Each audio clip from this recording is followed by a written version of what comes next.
হরে কৃষ্ণ। আজ 25শে ফাল্গুন 1431 ও 10ই মার্চ সোমবার 2025 একাদশী আমলকি। এই আমলকি একাদশীর দিন আমি শ্রীমদ্ ভাগবতম পাঠ করছি। আজ আমি পাঠ করছি শ্রীমদ্ ভাগবতমের চতুর্থ স্কন্দ প্রথম ভাগ সপ্তম অধ্যায় দক্ষের যজ্ঞ অনুষ্ঠানের শ্লোক 25 থেকে 31। नारायण हे नारायण भवभयहरणं नारायण। श्लोक 25। दक्ष गृहीतार्हन साधनोत्तमं यज्ञेश्वरं विश्वश्रीजं परं गुरुं सुनन्दनन्दाद्यनुगैर्वृतं मुदा गृह्णन् प्रपेदे প্রযতকিতাঞ্জলি। অনুবাদ: যখন ভগবান বিষ্ণু যজ্ঞে নিবেদিত আহুতি গ্রহণ করলেন, তখন প্রজাপতি দক্ষ অত্যন্ত আনন্দ সহকারে তার স্তুতি করতে আরম্ভ করেছিলেন। পরমেশ্বর ভগবান প্রকৃতপক্ষে সমস্ত যজ্ঞের ঈশ্বর এবং সমস্ত প্রজাপতিদের গুরু, এবং তিনি নন্দ ও সুনন্দ আদি পার্শ্বদের দ্বারাও সেবিত। ইতি শ্লোক 25। শ্লোক 26। দক্ষ উবাচ শুদ্ধং সদ্ধাম্মুপরতাখিল বুদ্ধবস্তং চিন্মাত্র মে কমো ভয়ং প্রতিষিদ্ধ মায়াম তিষ্টংস্তৈব পুরুষত্বমে। হরে কৃষ্ণ।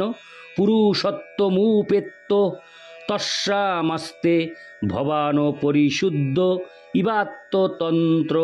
অনুবাদ: পরমেশ্বর ভগবানকে সম্বোধন করে দক্ষ বললেন, হে প্রভু, আপনি কল্পনাপ্রসূত সমস্ত অবস্থার অতীত। আপনি সম্পূর্ণরূপে চিন্ময়, নির্ভয় এবং সর্ব অবস্থাতেই আপনি মায়াধীশ। যদিও আপনি জড়া প্রকৃতিতে আবির্ভূত হন, কিন্তু আপনি মায়াতীত। আপনি সর্বদাই জড় কলুষ থেকে মুক্ত, কেননা আপনি সম্পূর্ণরূপে স্বতন্ত্র। ইতি শ্লোক 26। শ্লোক 27। ঋত্বিজ ঊচু তত্ত্বং ন তে বয়োমনঞ্জন রুদ্র শাপাৎ কর্মণ্য বগ্রহধীয় ভগবনবিদাম ধর্মোপলক্ষণমিদং ত্রিবৃদরাক্ষং জ্ঞাতং যদর্থ মধিদৈব মদব্যবস্থা। অনুবাদ: ভগবানকে সম্বোধন করে ঋত্বিকেরা বলেন, হরে কৃষ্ণ, ঋত্বিকেরা বললেন, হে ভগবান, আপনি জড় কলুষের অতীত। শিবের অনুচরদের অভিশাপের ফলে আমরা সকাম কর্মে আসক্ত হয়েছি এবং তার ফলে আমরা এখন অধঃপতিত হয়েছি, এবং আপনার বিষয়ে তাই আমরা কিছুই জানি না। যজ্ঞ করার অজুহাতে আমরা এখন বৈদিক জ্ঞানের 3টি বিভাগের অনুশাসনে জড়িয়ে পড়েছি। আমরা জানি যে আপনি দেবতাদের স্বীয় ভাগ প্রদান করার আয়োজন করেছেন। তাৎপর্য: বেদকে বলা হয় ত্রৈগুণ্য বিষয়া বেদা। ভগবদ্গীতা 2:45। যারা বেদের ঐকান্তিক অধ্যয়নকারী, তারা বেদে বর্ণিত অনুষ্ঠানসমূহের প্রতি অত্যন্ত আসক্ত, এবং তাই এই বেদবাদীরা বুঝতে পারে না যে বেদের চরম উদ্দেশ্য হচ্ছে পরমেশ্বর ভগবান শ্রীকৃষ্ণ বা বিষ্ণুকে জানা। কিন্তু যারা বেদের গুণময়ী আকর্ষণ অতিক্রম করেছেন, তারা শ্রীকৃষ্ণকে জানতে পারেন, যিনি কখনোই জড় জগতের গুণের দ্বারা কলুষিত হন না। তাই এখানে শ্রীবিষ্ণুকে অনঞ্জন জড় কলুষ থেকে মুক্ত বলে বর্ণনা করা হয়েছে। ভগবদ্গীতায় 2:42 শ্রীকৃষ্ণ অপরিণত বেদবাদীদের নিন্দা করে বলেছেন, জামিমাং পুষ্পিতাং বাচং প্রবোদন্ত বিপশ্চিত বেদবাদরতা পার্থ নান্যদস্তিবাদীন। অল্পজ্ঞ ব্যক্তিরা বেদের আলঙ্কারিক বাণীর প্রতি অত্যন্ত আসক্ত এবং তারা বলে তার অতীত আর কিছু নেই। ইতি শ্লোক 27। শ্লোক 28। সদস্যা উচু উৎপত্ত ধন্য শরণ উরুক্লেশ দুর্গে হন্ত কোগ্রো বেলাম্বিষ্টে বিষয় মৃগ তৃষ্ণাত্ম গেহরুভার দ্বন্দ্ব সভ্রে খল মৃগ ভয়ে শোক দাবে হগ্গ স্বার্থ পাদৌ কস্তে শরণদ কদা জাতি কামোপসৃষ্ট। অনুবাদ: সবার সদস্যরা ভগবানকে সম্বোধন করে বললেন, হে সন্তপ্ত জীবদের একমাত্র আশ্রয়, বদ্ধ জীবনের এই দুর্ভেদ্য দুর্গে কালরূপী সর্বদা দংশন করতে উদ্যত হয়ে রয়েছে। এই জগৎ তথাকথিত সুখ এবং দুঃখের গর্তে পূর্ণ এবং সেখানে বহু হিংস্র পশু সর্বদা আক্রমণ করতে উদ্যত। শোকরূপী অগ্নি সর্বদা সেখানে জ্বলছে এবং অলীক সুখের মরীচিকা সর্বদা জীবকে প্রলোভিত করছে, কিন্তু তা থেকে কারো আশ্রয়ের কোনো স্থান নেই। তাই অজ্ঞ ব্যক্তিরা জন্ম মৃত্যুর চক্রে সর্বদা তাদের তথাকথিত কর্তব্যের ভারে ভারাক্রান্ত হয়ে বাস করছে এবং আমরা জানি না কখন তারা আপনার শ্রীপাদপদ্মের আশ্রয় গ্রহণ করবে। তাৎপর্য: যারা কৃষ্ণ ভক্ত নয় তাদের জীবন অত্যন্ত শোচনীয়, যার বর্ণনা এই শ্লোকে করা হয়েছে। কিন্তু এই সমস্ত পরিস্থিতির কারণ হচ্ছে শ্রীকৃষ্ণকে বিস্মৃত হওয়া। কৃষ্ণ ভাবনামৃত আন্দোলনের উদ্দেশ্য হচ্ছে এই সমস্ত মোহাচ্ছন্ন এবং দুর্দশা ক্লিষ্ট ব্যক্তিদের ত্রাণ করা। তাই সমগ্র মানব সমাজের জন্য এটি হচ্ছে সর্বশ্রেষ্ঠ ত্রাণ কার্য এবং সেই উদ্দেশ্য সাধনের জন্য এই সংস্থায় যারা কর্ম করেছেন তারাই হচ্ছেন সর্বশ্রেষ্ঠ শুভাকাঙ্ক্ষী, কারণ তারা সমস্ত জীবের পরম সুহৃৎ শ্রী চৈতন্য মহাপ্রভুর পদাঙ্ক অনুসরণ করছেন। ইতি শ্লোক 28। শ্লোক 29। রুদ্র উবাচ তব বরদ বরাঙ্ঘ্রাবাশীষে হাকিলার্থে হপি মুনি ভীরসৈ। হরে কৃষ্ণ। হপি মুনি ভীর শক্তৈরাদরে নারহ নিয়ে যদি রচিত ধিয়ং মা বিদ্য লোকহোপবিদ্যং জপতি ন গণয়ে তত্তৎপরানুগ্রহেন।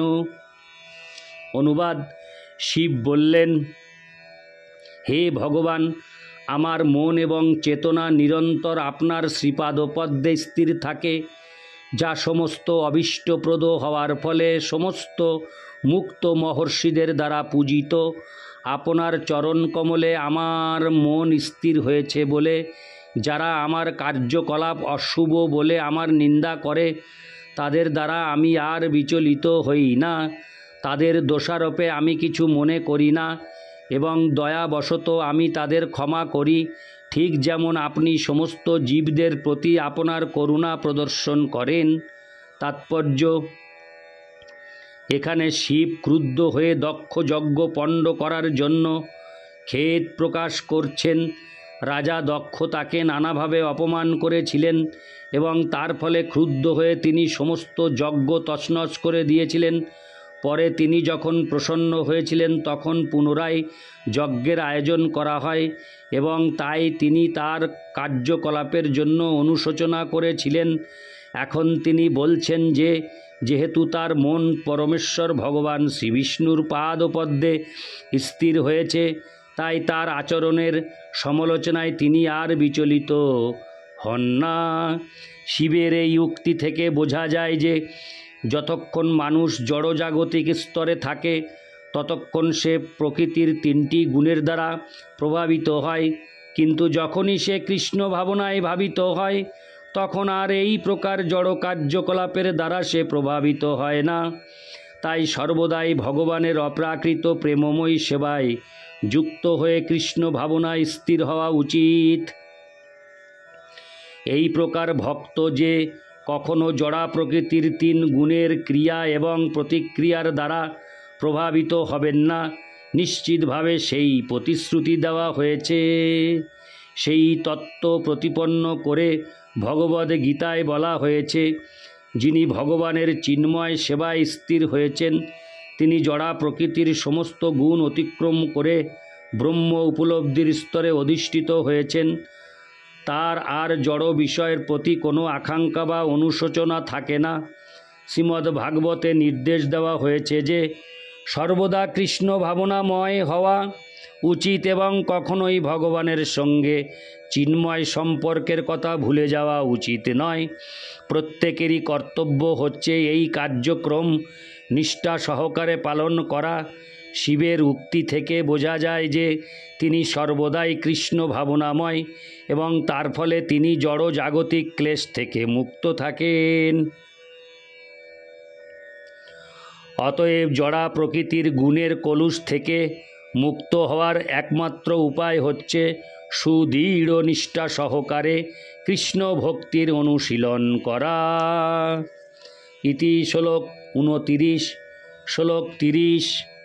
ভৃগুরুবাচ জন্মায়োয়া গহনয়া পরিতাত্ত্ববোধা ব্রহ্মাদয়স্তনুভৃতস্তমসি স্বপন্ত নাত্তনশ্রিতং তব বিদ্যন্ত ধূনাপি তত্ত্বং সোহয়ং প্রসীদতু ভবান প্রণতাত্মবন্ধু।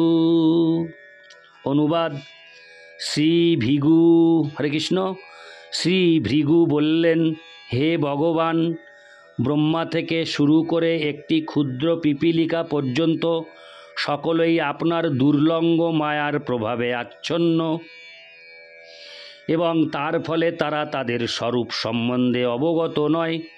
প্রত্যেকেই তার দেহটিকে তার স্বরূপ বলে মনে করে এবং তার ফলে তারা মোহের অন্ধকারে আচ্ছন্ন। আপনি যে প্রত্যেক জীবের হৃদয়ে পরমাত্মা রূপে বিরাজ করেন তা তারা বস্তুত বুঝতে পারে না, এমনকি তারা আপনার পরম পদও বুঝতে পারে না। কিন্তু আপনি হচ্ছেন সমস্ত শরণাগত জীবের সুহৃৎ এবং রক্ষক। তাই আপনি আমাদের প্রতি কৃপা পরবশ হয়ে আমাদের সমস্ত অপরাধ ক্ষমা করুন।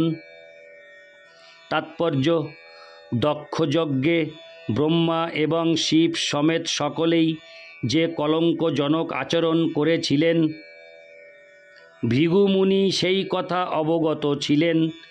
এই জড় জগতে সমস্ত জীবদের মধ্যে প্রধান ব্রহ্মার নাম উল্লেখ করার মাধ্যমে তিনি বোঝাতে চেয়েছিলেন যে এই জড় জগতে সকলেই, এমনকি ব্রহ্মা এবং শিব পর্যন্ত, জড়া প্রকৃতির প্রভাবে দেহাত্মবুদ্ধি সমন্বিত।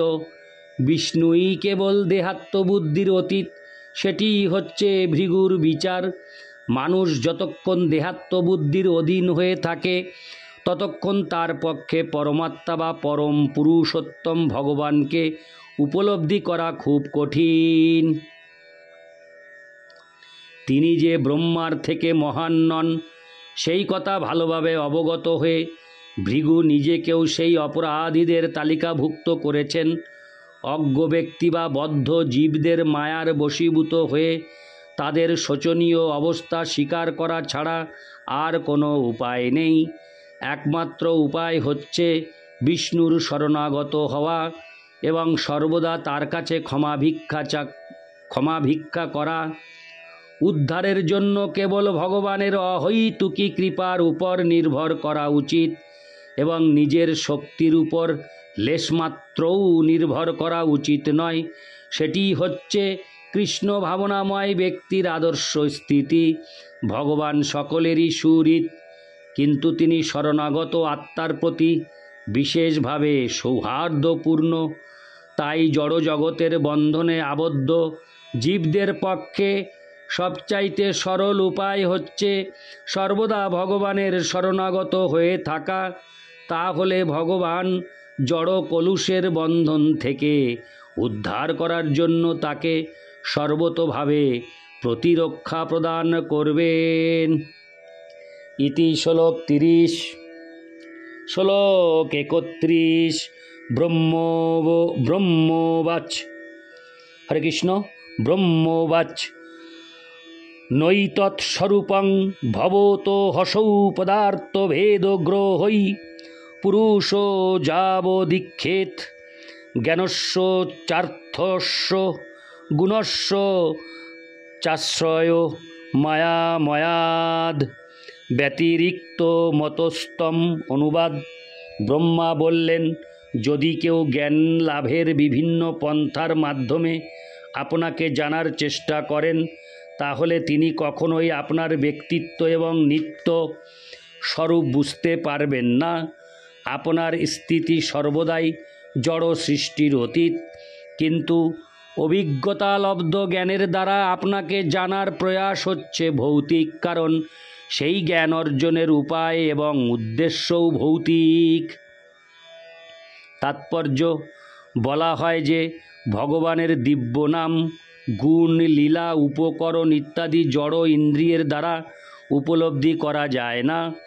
জ্ঞানীরা মনোধর্মী জ্ঞানের দ্বারা পরম তত্ত্বকে জানার যে প্রয়াস করেন তা সর্বদাই ব্যর্থ হয়, কারণ পরম তত্ত্ব সম্বন্ধে তাদের ধারণা, উদ্দেশ্য এবং উপায় সবই ভৌতিক।